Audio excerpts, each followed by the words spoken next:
Assalamualaikum warahmatullahi wabarakatuh. Bapak Ibu mahasiswa PPG dalam jabatan, silakan dilanjutkan editing videonya. Namun ada beberapa yang saya khawatir Bapak Ibu belum mengolahnya. Saya akan share screen.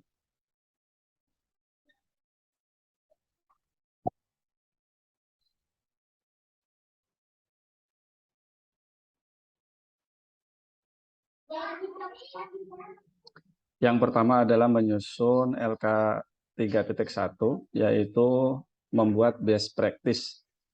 Ini yang harus diisi.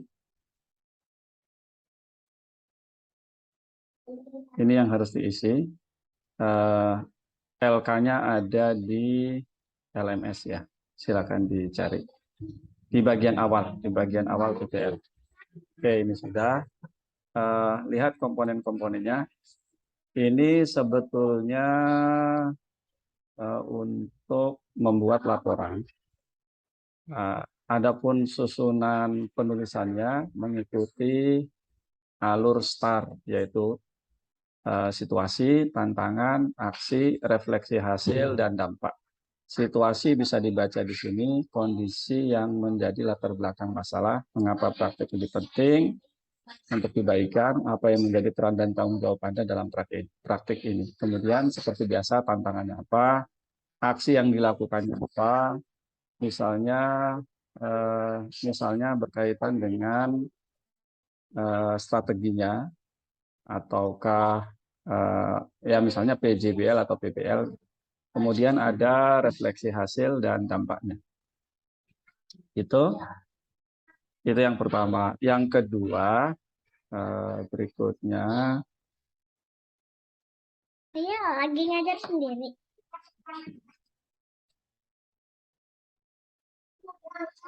Yang berikutnya adalah data hasil praktik mengajar pada aksi yang pertama. Silakan diisi nama kelas. Kalau misalnya data yang mau ditingkatkan itu terkait dengan literasi atau yang mau diatasi itu literasi atau numerasi, kurang lebih seperti ini. Nama siswa, nilainya berapa. Lebih bagus lagi kalau dirinci, misalnya nomor 1, nomor 2, nomor 3, nomor 4, nomor 5. Kalau soalnya ada 5, nanti masing-masing ada nilainya kemudian dijumlahkan. Tapi secara global seperti ini pun tidak masalah. Kalau misalnya masalah kedua yang ingin diatasi adalah masalah motivasi belajar, kurang lebih tabelnya seperti ini. Misalnya di dalam angket yang digunakan untuk motivasi belajar itu ada 6 pernyataan misalnya. Ada 6 pernyataan yang harus diisi dengan sangat setuju, setuju, tidak setuju, dan sangat tidak setuju. Nah, dalam hal ini kalau pernyataannya positif, misalnya angket nomor 1.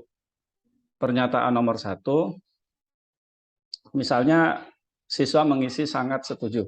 Misalnya Ahmad, nomor 1 itu misalnya saya senang dengan pembelajaran yang telah dilakukan. Kalau dia memilih sangat tidak setuju, maka poinnya 4. Kalau setuju, poinnya 3. Kalau tidak setuju, 2. Kalau sangat tidak setuju, 1. Lakukan untuk setiap pernyataan dan untuk setiap siswa. Nanti tinggal dijumlahkan. Di antara yang lain, misalnya ada yang Bapak Ibu ingin mengangkat atau ingin menyelesaikan masalah keaktifan siswa. Nah, bisa dibuat seperti ini. Nama siswa, nah komponen keaktifan yang Bapak Ibu tentukan apa? Misalnya bertanya, menjawab, menyanggah, melakukan presentasi, dan lain-lain. Tulis sebanyak komponen itu.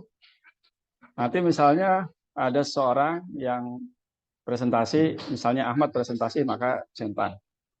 Kalau kemudian dia juga menjawab atau bertanya, dicentang juga. Dan seterusnya untuk yang lain juga seperti itu.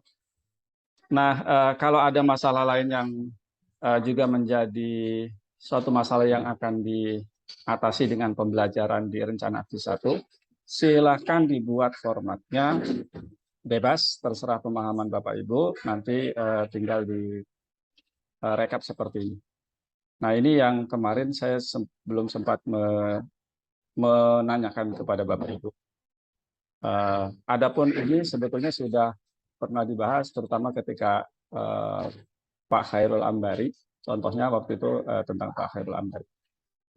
Itu saja hal yang ingin saya sampaikan. Sebetulnya hari ini tidak ada jadwal eh, web meeting ya. Yang ada adalah jadwal sinkronus di LMS. Baik, itu yang dapat saya sampaikan. Mudah-mudahan bisa dipahami. Jika ada yang ingin ditanyakan, silakan tanyakan melalui LMS. Karena seharusnya 7 jam pelajaran kita melakukan kegiatan seperti ini di LMS, gitu ya. Atau diskusinya itu di LMS. Itu saja. Saya Eri. Assalamualaikum warahmatullahi wabarakatuh.